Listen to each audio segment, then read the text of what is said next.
Welcome to this very special edition of the KAJ Masterclass Live, the show which ensures that you profit from your time spent here with experts either through their industry insights, information, or simply learning from them. And today we have Adel Aali. He is the founder and host of the History Behind News program. Welcome to the show, Adel. Thanks very much for having me, Jay. You are welcome to the show, Adel. You are welcome to India in this online form. And I'm sure not just in India, but a lot of people across the globe would want to understand better about history, present, and the future through you. So, first, to understand from you, Adel, about your program itself, History Behind News program. So, help us understand, what this program is all about. And you were from patent law to entrepreneurship and now medical inventions to now getting into the history of news. Help us understand this transition also, so Sure, that why not forget about the world history? Let's learn about a bit of about your history. sure. My history leads to world history, to history behind it. Sure. So, I went to law school, and because of my scientific background, I became a patent attorney, and I work for a New York law firm in the San Francisco Bay Area, where I'm from. I now live in Southern California, but I practiced patent law for several years, representing startups as well as very large companies. It was very, very exciting. I loved it. And then from there, I transitioned, formed a team, and we started a medical device company. And that was also very exciting, fundraising, doing clinical studies, healing a lot of patients. More than once, I was teary eyed when I saw patients heal with our products. So it really was a great journey. From there, I went on and I helped other startups. We have a university down here in Southern California, very close to our house, both my and my wife's alma mater. So I worked with the students at the university, and I've always had a passion for history. Jay, as you can see behind me, all these books. I have to give a full disclosure that in most homes, these sort of books are sort of decorative. In my house, these books are And really these read. are real links books, not those they provide that backdrop, all those I artificial know backdrop. it's not a screenshot. It's not a sort of a screen. No. This is a real library. I've actually read these books, and my wife doesn't mind this. She has not divorced me yet, so that's worked out really well. So through it all these years, I've had a passion for history, but not in a way that you would think. I'm not a history buff. And I think that's a very important point to make here, Ajay. Um, the History Channel in America, I don't know if you have the equivalent of it in Yes. India, is for history buffs. So people that are history buffs, for example, they know what sort of sword or what sort of musket was used in the American Revolutionary War, in the Napoleonic Wars. What sort of I don't know any of those stuff. I read it, but I go on. I'm more about trends and making sense of where we are now. I know that sounds sort of hokey and nerdy, but that's really how I look at history. And the way I'm really interested in history, and you'll note that I'll get to my program now, it's really comparative history. Uh, for example, racism. How racist are we? Well, it depends on other countries. It depends on time. How advanced are we? Or everything else. Really, I think history is really comparative history. That's the only way it makes sense. Other than that, I think it's just looking at silos, it's a very myopic view. So, uh, all these years, I've traveled abroad and I've seen, and now you're a journalist, you can agree or disagree with me on this point. I'd love to hear what you think on this. I've seen uh, a sort of a deficit in American our coverage of news here in America. First of all, what we call news in America is more entertainment, details of going over the same thing over and over. We also are very, very American centric, which is fine. Many countries are. There's nothing wrong with that. But we take it to a level that really to the detriment of us understanding about other countries. Um, I always joke with my family that I get more from watching France 24, BBC, or NHK, which is the Japanese news channel, for just half hour that I do by watching CNN all day, where they go over the same thing. So one of the things that really lacks in our news is depth, understanding how we got here. And with History Behind News, my goal is to help people better understand current events through history. And I do this by bringing scholars, professors, university from professors from Chile to China to Europe to Africa, of course, North America, to talk about issues in the context of news. So far, we've had 125 scholars and counting, and it's been very exciting because each time, let's say I'm going to talk about India, all of a sudden I'll be speaking with a professor who's written 15 books about India. So it's just really a subject matter challenge for me every time, and I think our audience is really the better for it. Um, you know, I mentioned internationally, and the Middle East is in the news for everyone, I think, and it kind of comes and goes. Last year was Ukraine, now it's Middle East. One of the things that I continuously see from an American perspective when it comes to the Middle East is that we don't really understand the foundational history of the Middle East from several different perspectives. First of all, America has been really lucky in the formation of its nation.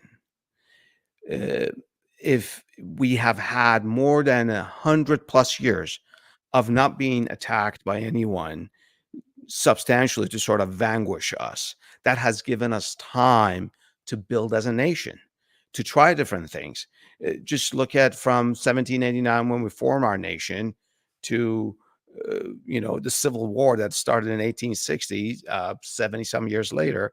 We've had so many trials and tribulations, and finally we couldn't resolve it, and we went to a major civil war. And from there, we still continued with immigrants and everything else. How does this relate to the Middle East? It actually relates to the Middle East and much of Asia, where very large empires, large polities existed. So let's go back to the Middle East. When we take out the Ottoman Empire, none of these peoples had time to form their own polities. You can even talk about this in the context of India. I happen to know a lot more about the Middle East because we've done many episodes on it, and I've read a lot about it. And what's more is that they have had continuous interference from Europe and North America that has hampered their own ability to make their own mistakes, to make their own path in history. And it's not just Middle East. For example, I've had professors from Chile and come and talk about how the U.S. assisted the forces in Chile in the 1973 coup d'état. We Yes, ha- yes. we Yeah, had feel that. free. Yeah. I'm sorry. Go ahead. Go ahead. No, no, carry on, carry on. Yeah, I yeah. said, yeah. And we had that, and that has happened so many times in the Middle East. For example, Iran is a good example, a country that supports terrorists. But Iran has had many close encounters with democracy. The 1906 to 1911 constitutional revolution, which was ahead of many countries in time. Yet it was crushed by forces from Britain and then also Russia. Russia literally brought its military down to the capital of Iran. Then in 1953, a democratically elected prime minister was deposed by the CIA, Operation Ajax. Now, it's an interesting point to bring up Chile or Iran. If you listen to American news, they may in fact mention this for a split second. Maybe some professor or maybe even the anchor person for 30 seconds mentions it. Again, going back to our own history, America's history, where we had time to build ourselves. And this building included vanquishing our perceived enemies. Those were Native Americans. We straightened our border with Canada during, for example, Polk's presidency. We finally settled with the British where our border is in the Northwest. And we got rid of all the lands that Mexico owned in continental United States, right? So when we talk about other countries, we think that because we have won, we are, as Americans, we have a history of going from success to success. Well, it's sort of a muscle flexing military way. That's what I mean. We have a lot of social issues that and economic and poverty issues that we haven't resolved.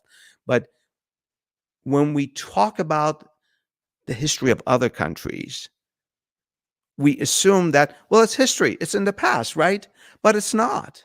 For many people in Chile, they still are, pardon me, pissed about the 1973 coup d'etat. School kids in Iran still know about the 1953 coup d'etat. And politicians, current politicians, take advantage of that history. And that becomes to our detriment. Let's notch this up to something even much, much, much larger, right? To this day, in China, which is not a little country, right? Like India, it's a big country. It's a rival superpower to the United States of America. To this day, in China, they talk about how Britain took Hong Kong. Even though Hong Kong wasn't nothing, wasn't a city then, it was just a hamlet and just a bunch of little villages, fishing villages. They talk about the 100-year humiliation, the century of humiliation of China at the hands of the Europeans. Much of this is ingrained in China's understanding of who they are, their view of history, and much of it is manipulated, is used and abused by politicians to drum up nationalism. And unfortunately, in America, we don't really understand this. And it doesn't mean that by understanding it, we got to create a hug fest with Iran and China. And no, that's not what I mean at all. But it better informs us when we're out there for business, for entrepreneurship, for foreign policy, for all sorts of different things. And I think that sort of understanding is really inherently lacking. So that's what I intend to do in our program, to bring scholars that talk about this. And I try to keep it light. There's a lot of laughter.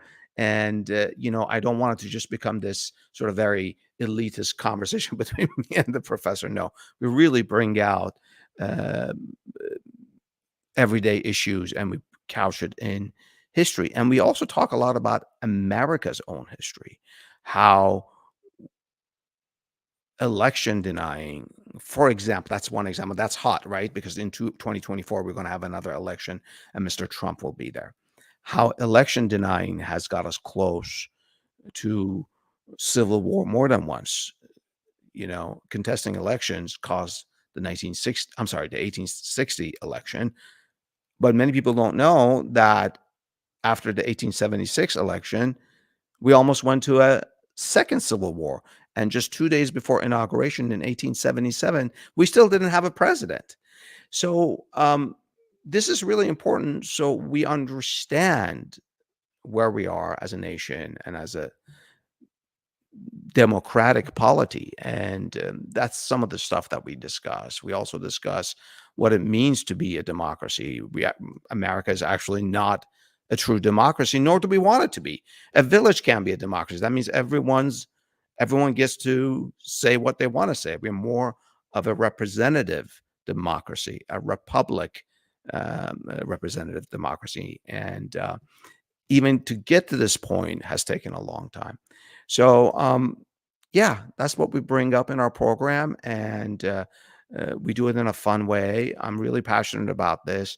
So much so that as our program has grown, I'm actually launching a second podcast. It's called Unraveling the Middle East. And I spell unraveling the British way with two L's. And in that program, we get really much deeper, and that's going to launch in January. Um, we talk about, uh, we really help our audience, Americans, as well as me, to better understand this region that we call the Middle East. Um, how did Aryans end up in the Middle East? And some Aryans actually ended up in India. Um, why is Turkey full of Turks? How the heck did that happen? Um, how did Islam beat two empires? To all sorts of really fundamental questions. Our first episode is actually really interesting. I'm bringing in a professor from Caltech, which is a prestigious university in America, right here in California, to answer one economic question, a very basic economic question. Why did the Middle East fall behind Europe? Going back to the 1400s, even late 1400s, no one would have predicted that Europe would be ahead of the center of power and learning. So, uh, our audience really comes to our show with sometimes very little understanding of the subject we talk about. So we have that in mind. And then we get a lot of questions, and I forward some of the questions to our scholars. Our audience buys a lot of books that our scholars publish. Many of them publish many books on their subject of expertise. Yeah, Jay, I can talk for hours on this. So I want to hear your questions or the questions that you think your audience may have. Yeah, you spoke well, and you spoke what we we have to understand, we should understand, and you are Definitely. doing a fantastic job on this. I understand your perspective. So how far are you succeeding in people understanding what you are trying to tell them about history? Secondly, my small understanding is that earlier they used to say about that history is written by those by the winners, by those people who win. That's fine. Earlier they were worried perhaps more about their legacy. How will the world remember? Now, is it because the present people, the leadership, it's globally, that they don't worry about the legacy? They are only about the present, and they are using history so that they can get elected, re-elected, and be in power forever. And that is not in one place, whether in the US or in many other places across the world. You will find that this is by and large the state of leadership, because they do not have anything to say about present, because present will have many questions. The young generations have many questions about economy, about growth, about everything. So they always go back to the history, because how will nobody will want you to prove? You can always say big things about, you can talk about the wrongs, you can talk about everything that will not need anything. And people, because others view history in their own emotional perspective, it brings them, it serves the purpose of so many people, including leaders in the US. What is your understanding of this? Wow, that was profound. I'd love to have you as a guest, as a journalist, and you're on my program one of these days. That was really um, to the point. In one of my episodes, I asked historians of Thanksgiving. You know, Thanksgiving is a big holiday in America, Thursday in November. And he told me why he thinks history, being a historian, is important. And I thought he was going to tell the regular stuff, but he said the reason why historians are important because we get to checkmate politicians when they start just mouthing off things, going back to history and saying things that just are not true. our America's history of that first dinner with the Native Americans, hugs and kisses. That's not how it happened. Not quote historians, real historians. Exactly. Yeah, real historians. Nowadays, you're right. I feel like um, politicians um, are sensing that their audience, people, their constituents, uh, don't have the patience to really analyze and digest the complexities of what's happening now. So they constantly go back to a history that is familiar to their audience, not the history, because the history is very, very complex. And at least I'll speak about us Americans. In America, complex is too much. Complex is more than 60 seconds. So, and I'm not saying this to put this down. This is just where we are. I scroll TikTok. I check out TikTok. I go, look at different news stuff, and it's easy.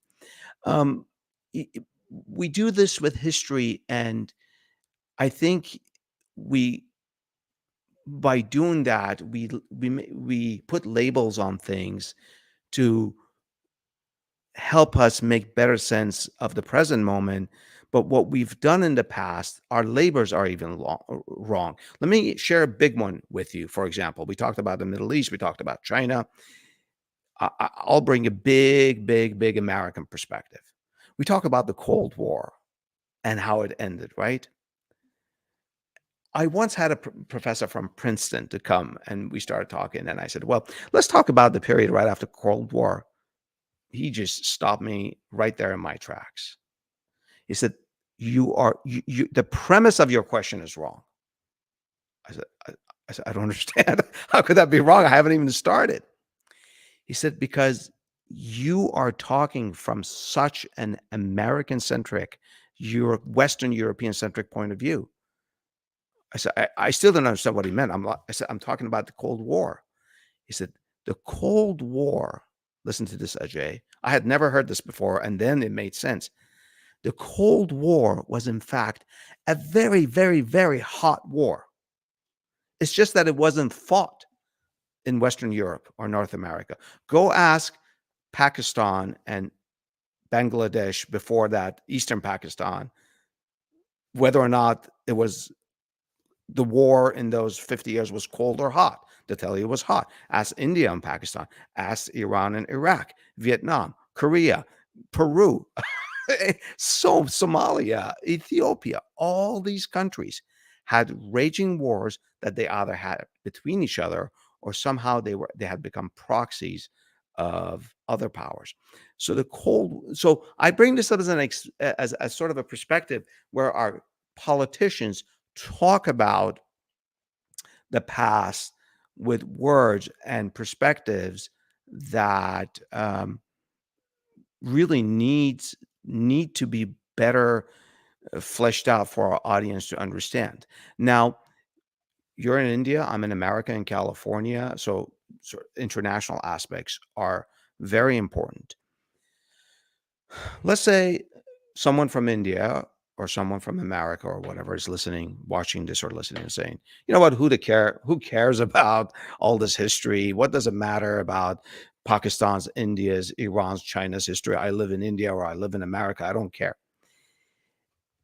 That's actually, we should talk about that because it's not all that selfish. Because let's say you live in a small town in a country, your immediate needs are for your family and your Friday nights or Saturday nights, whatever the end of your week is, right?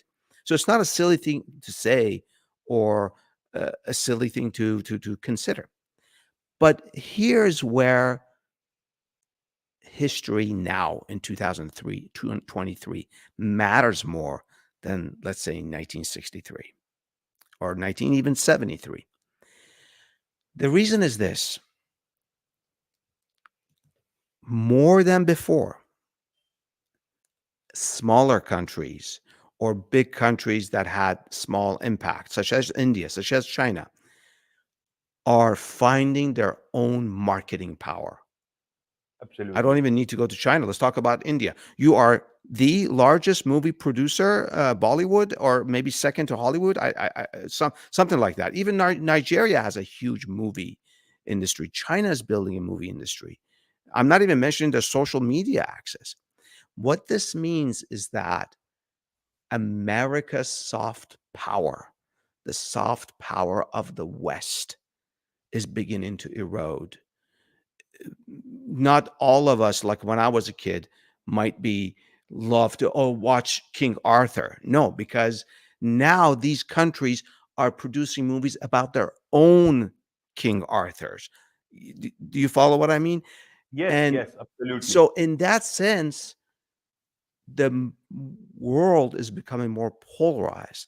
It's decreasing America's hegemony, and it's limiting our influence and power. We can't play roughshod with Middle Eastern countries, South American countries like we used to in the past, because they have megaphones now that they did not have 40, 50 years ago. On top of that, militarily speaking, many of these countries, although they cannot match our military might, they do have access to military power that is that can inflict serious damage to us or our allies or our interests. So I think this is times have changed, that it requires us to really understand uh, the history and the intricacies of other regions of the world. So, for example, in our program, as the recent Gaza and Israeli conflict began, and I'm not calling it a war because of many different reasons. I'm just going to call it conflict because of the relative sizes of the powers of the parties. But anyways, when this began, we brought two professors, two different episodes to talk about the deep history of the Jewish people and the deep history of diaspora. When did Jewish people actually call themselves Jews? When did they realize that their religion is the Judaic religion? And from there, we go to diaspora, how Persian Jews were actually dominant. These really help us better understand Israel and the Israeli people. And then we brought a professor to talk about the history of the Palestinian people. And I think this is, and all of these is just very non-threatening, uh, friendly, really informative prospect. If you recall, back in 2022, or was it 21? A couple of years ago, Ajay, there was a street fighting inside Israel between Israeli Arabs and Israeli Jews, and it became very bad, ugly, and so we did an episode with a professor who does a lot of archaeological work in Israel, and he talked about the golden age of Muslims and Jews, and he talked about it wasn't perfect. It's not like America 20. For Jews, the Muslim empires weren't like America in the 20th and 21st century. Don't get me wrong, but on the whole, Jewish people lived relatively much better. They coexisted with Muslim empires and kingdoms much better for several centuries. Why does this matter? It matters because in our news, we always keep on hearing, oh, Jews and Muslims have hated each other for centuries. Well, you can say that about any religion, any different religions, Sikhs, Muslims, and, Hindus, but they got along. It wasn't perfect, but it was a lot better than how Jewish people relatively, I want to stress, relatively better than how Jewish people lived in Christian kingdoms and countries until about mid to late 1700s. This matters because next time we come and say, oh, no, the Middle East is just about Jews and Muslims killing each other. No, that's not the case. It's a lot more complex. The reason that matters is because in American news, when they say things like this, it lets us Americans say, you know what, we can't really do anything about this. They're always going to be like this anyway. Or they say other things. For example, um, They say the Middle East, oh, the Middle East is a troubled region. But Right. if we look at the history of the last, gosh, what, 300 years? How many wars have been fought in Europe? The 7 Year War, then the French Revolutionary War, then the Napoleonic War. Let's go forward. The revolutions that swept through Europe in 1848. Then we go the Crimean War in the 1850s. Let's go forward the Franco Prussian War in 1870 and World War One, World War Two. You know, hundreds of millions of people have died in Europe up to World War Two. It doesn't make Middle East a better region or a worse region. It's just that when we slap a region with titles like, "Oh, they've always been a troubled region," that means like, you know what? There's no solution. Just let them be. Just let them be. That's the way it's going to be. I've and I'll just I don't want this to be about the Middle East and Asia or Europe. I'll tell you about another region that of all the places that I've done, this one really surprised me big time. Ajay, a professor, actually more than two professors, came and talked about the history of Haiti. And we did that after Haiti's 2021 earthquake, which happened several months after the president, Jovenel Moise, remember, was assassinated.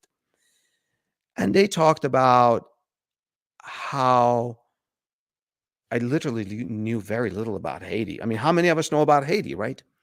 But how it became the first Black independent nation to revolt from white powers, and how from Thomas Jefferson to emperors and kings in Europe tried to essentially suppress it, and how uh, America invaded it for more than a decade, took all its reserves, central bank's reserves, to New York.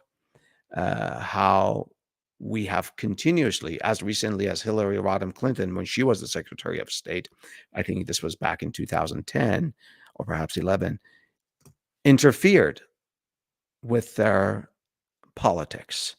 And this is where they are now. So I think that's really important for us Americans, because we do call ourselves a superpower and we do call ourselves a leader. That latter term needs to change, by the way. I'll talk about that momentarily. But when we talk about that, and in the same breath, we come and say, oh, Haiti is a troubled country. Well, do you know what we've done to them? We do these cameo appearances, we change a bunch of things, and then we leave. The rest of it is your problem. So I think we really need to understand that. Finally, just I said America is a superpower and leader. And in American news, I don't know what it's like in India, but in American news, we always talk about America's world leadership. Right. Right. But like, look at India, right? India has strategic autonomy. It's not going to follow the even though India is in the Quad, it's not going to follow the U.S. necessarily to condemn Russia's war on Ukraine. And I'm not saying that's a good or bad thing. It just means that we got to begin understanding that it's not just America's quote unquote leadership. We really got to start using the term partnership. And all of this history and all this talk is not to create this hug fest, kumbaya, we love each other. No, nations compete for power. And US should do that. India should do that. All countries, England, Iran, China. But this helps us understand. By understanding the history behind news, we also understand where these countries come from and what we can do to make sure we don't create another Afghanistan, or another Vietnam, or what we did with Iraq that led to the creation of ISIS, where I know in the Middle East and in Israel they call it Daesh. So yeah, that's my program, and like I said, we've had 3 seasons, 125 scholars and counting, and as of January, we'll launch Unraveling the Middle East. So yeah. Wonderful, wonderful. I think the use of history is over almost, because the world is changing very fast. And Yeah. why it is changing? They will always, people have their interest, because the world is moving from oil to tech. So the fight has moved on from oil. It's become a slippery thing to the big data, to data. Data has Mhm. become the new oil, but then data has also brought in a lot of other places across the world, and that is where that power or control by some people will move away, because this the technology will make it happen, and the young generation is smarter. They want to look at history, learn from it, but do not want to be a victim of the interpretation of history by a few people. That I will love not that. happen. Yes, they will not, because this is what I say. You see, in the US, I had one of my guests, and from the armed forces itself, and I could understand. US is not getting enough people to get recruited in the armed forces. They don't It's a love. big problem. Yes, yes, and funnily enough, after that guest came in, uh, I did not see him. I don't know whether they liked or, because I did ask some tough questions, not to him, but through him to, he was a young chap. I liked him. But this is their problem to solve. On the other hand, in India, you see people want to join the armed forces. Now, that's a dichotomy that they will have to understand, because you don't join these places for the politics of a few. And that is why you see, a person who is in the village may be concerned about his family, but you need that family, because you need to sell your politics there and get them to fight your political machinations into foreign lands. That's not going to happen. The young generation is, earlier used to say that person is enemy. Now the young generation is talking to that so-called enemy through technology like this. I love how that. It's how yeah. will you then put those seeds of the so-called enemy into anyone's hand? Young generation is talking much more globally, and some days later, this whole thing, politicians or whoever it is, or even those powers who are controlling those politicians, will have to try a bit harder. And I said, oil is a slippery thing. It has moved on to the data, and data has become much more democratized. That is why few big companies may try to control it, but that's not going to happen. That's the nature of technology. You make a change. Competition. Yeah. Yes, that's the nature of technology. That is why I said the future is there for everyone to make it the way they want to. And India did not have oil, so we are away from all that politics. Whatever we had, the Britishers took it, and then only thing we had was the brains.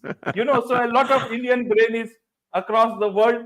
Indians are much more attuned to the culture. So wherever they are taking that culture along. And the culture of the lot of the world, if you see, a lot of civilizations, individual countries across the world, is a culture of love and brotherhood everywhere. You see, that's why when you talked about that, in so many places, people used to live together in harmony. There were problems, there will be always problems, people will continue to. So these things will, people will realize it much more, that and the masks are off now. You see, earlier on you could say The that, masks are off. Is that what you said? yes, Okay. absolutely, the masks are, how can you tell about the, I'll ask you this bit. We don't have much time, because I've got another show. Sure, sure. In you have been telling about China, that, listen, you have got a two-party system. How can you tell, when you yourself a one-party system? How can you tell the world that, listen, China has one-party system, you yourself has two-party system? Why Yeah. don't you bring in more parties, make it really democratic? I Because love there that. is so much of Not money going to happen in getting, America. Not going to isn't happen it? in America. Yeah. Because there is so you can't say that, listen, that person is bad and I am the good, I am the biggest democracy. You're It so is not correct. going Yeah. to get that inroad. In India, we are not perfect, but we have got so many political parties. Forget about the regions. Even on national level, we have got several national parties. So it cannot be the people's wishes will has to come forward, and not the wishes of just a few people who want to install it. That's, I guess, is the way towards the future. This is the way I am optimistic about it.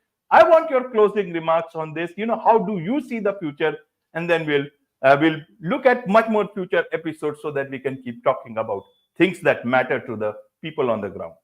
Sure, I see a future in which I think many nations will what learn what their own nationality really means. I think that's an important thing. Do you define your nationality as opposition to another nation, or do you go find something inherent? And in the West, we've talked so much about democracy that it's really just tainted and diluted that word. I think we'll have a future where we have a lot of multipolar countries that no longer can afford to go to war, but they will develop technologies to interact with each other. AI is one of them. At some point, Middle Eastern countries are going to run out of oil. It's going to be irrelevant. So I think technology will really become the coalescing, the connection between many different nations, and God willing, bring many nations out of their sort of economic slumps. And if that happens, then happy people are less likely to go to war, right? Absolutely, Yeah. absolutely. Happy people will are less likely to go to war, and I'm sure a lot of people are looking happiness beyond a few people who are trying to tell them how they should live. And people are finding happiness in their own way. Be that Mm. as it may, there is so much to talk, there is so much to learn. So, what is the best way for people to get the best out of you? Your podcast, one more forthcoming new podcast coming in, and what is the best way for them to connect with you, Adil? Sure. Just go to your favorite podcast platform, whatever it is, Spotify, let's say Apple, and look for Unraveling the Middle East, Unraveling with two L's. And you can just click follow that, and that'll launch in January. And the History Behind News is also on all podcasts. For example, next week, our episode is about the history of Christmas. Was Jesus born on the 25th or not? So, and then you can also visit us on historybehindnews.com, of course. Absolutely. With this, it's a wrap on this very special edition of the KJ Masterclass Live. Thank you so much indeed for joining us. Ajay, it was a pleasure meeting you.